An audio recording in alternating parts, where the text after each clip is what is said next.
Growing up in a small town, you tend to notice things. People in my village kept to themselves, but everyone still knew each other's business. Our street was quiet, lined with old houses and tall trees that whispered in the wind. My family lived in a small house with a white picket fence.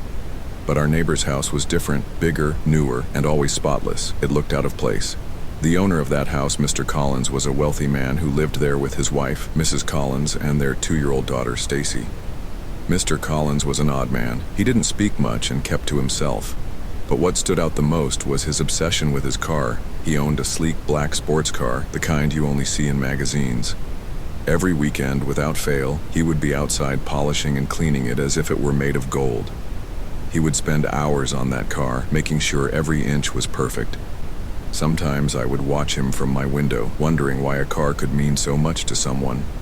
Mrs. Collins was the complete opposite of her husband. She was always kind and friendly, often waving at me when she passed by. Sometimes she would even stop to chat, asking about school or offering me some of the cookies she baked. Stacy was a happy little girl, always giggling and playing in their yard. The sight of them together was comforting, a rare bit of warmth in our otherwise quiet neighborhood. Then one day everything changed. Mrs. Collins and Stacy disappeared. It was like they had vanished into thin air. I remember the day the police came to our door asking if we had seen Mrs. Collins or Stacy.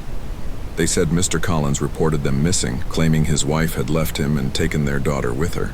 My parents were shocked, but there wasn't much we could tell the police. We hadn't seen anything unusual, and like everyone else, we just assumed Mrs. Collins had left on her own. Weeks passed, then months, and there was still no sign of them. The whole town buzzed with rumors, each one wilder than the last. Some said Mrs. Collins ran away with another man, while others whispered about something far darker. I tried to push it out of my mind, but I couldn't shake the feeling that something wasn't right. Every time I saw Mr. Collins polishing his car, a chill ran down my spine. It felt wrong, like he was trying to distract himself from something horrible.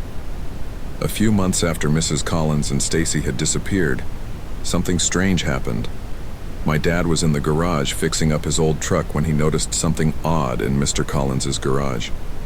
The door was slightly open, and inside, barely visible, was Mrs. Collins's white Jeep. It was covered in dust, like it hadn't been touched in months. My dad called my mom and me over to see, and we all stood there staring at it in shock. If Mrs. Collins had run away, why would her car still be here? A few days later, the Jeep was gone. Mr. Collins had sold it, or at least, that's what we guessed. He didn't say anything to us, but his behavior grew even stranger. He stopped going outside as much, and when he did, he seemed nervous, constantly looking over his shoulder as if he were being watched.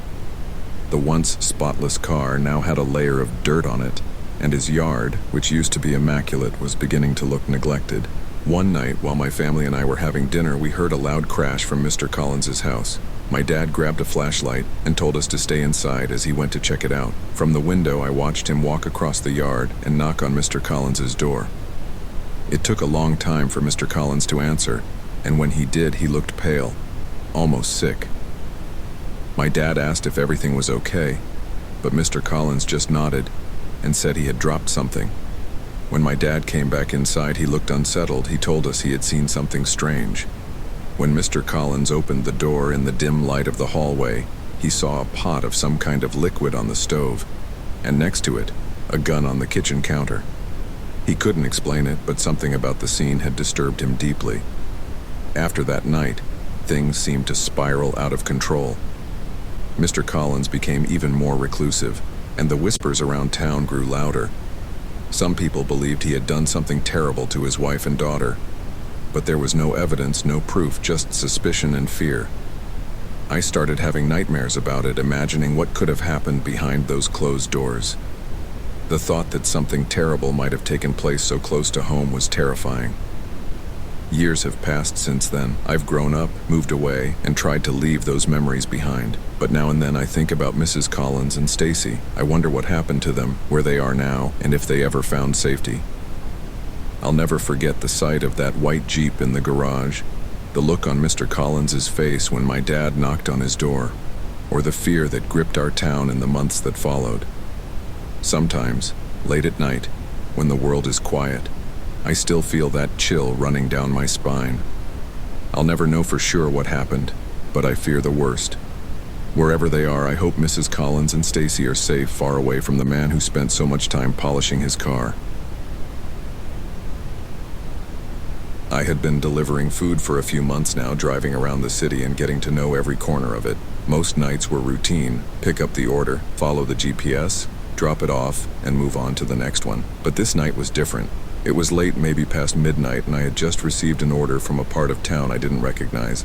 The GPS led me away from the familiar roads and into a neighborhood I had never seen before. The houses were spaced far apart, and the streets seemed to twist and turn in ways that didn't make sense.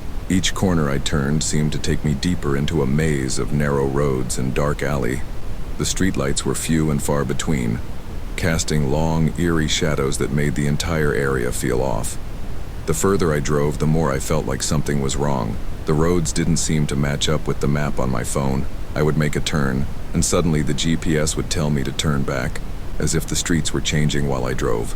My hands gripped the steering wheel tighter, a sense of unease growing in the pit of my stomach, but I knew I had to deliver the order. Finally, after what felt like an eternity, the GPS announced that I had arrived, so I slowed the car and looked at the house.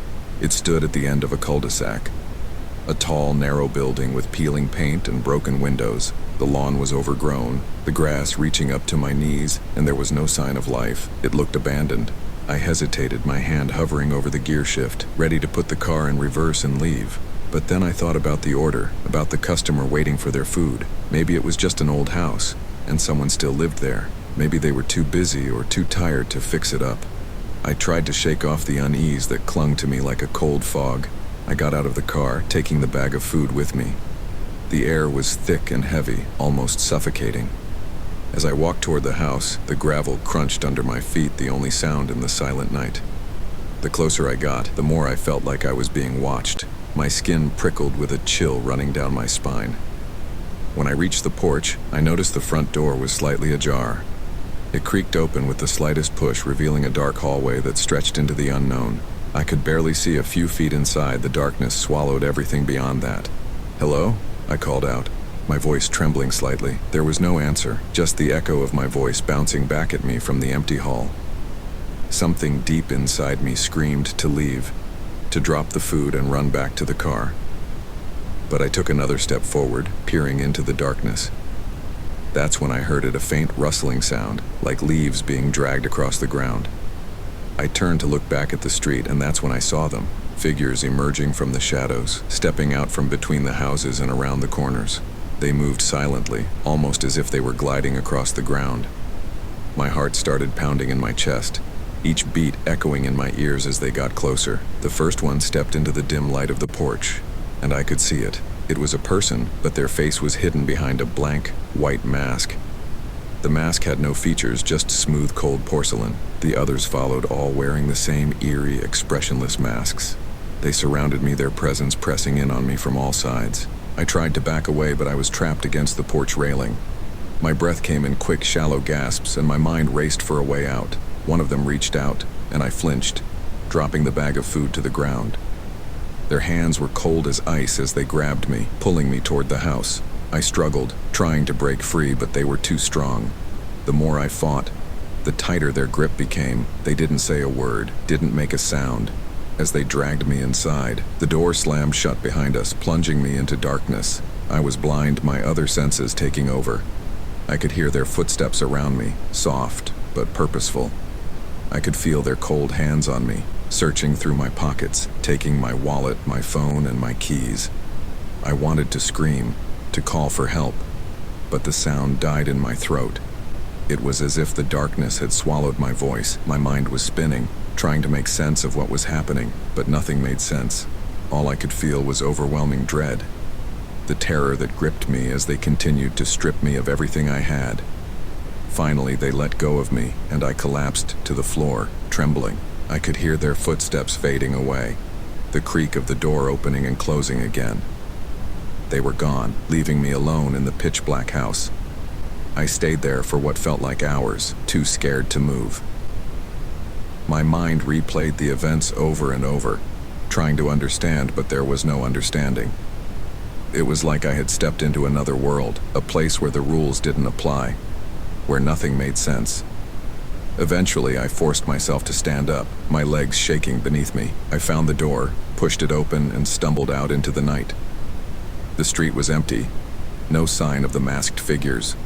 No sign of anyone. My car was still there, untouched, as if nothing had happened. I had been robbed not just of my belongings, but of something more. My sense of safety, my trust in the world around me. I drove away from that house as fast as I could, the street still twisted and turned, leading me in circles until I finally found my way out. When I reached the main road, I didn't look back. I just kept driving, trying to escape the memory of those blank masks of the cold hands that had pulled me into the darkness. But I knew that no matter how far I drove, I would never truly escape. The fear would always be there, lurking just out of sight, waiting to drag me back into that twisting, endless nightmare.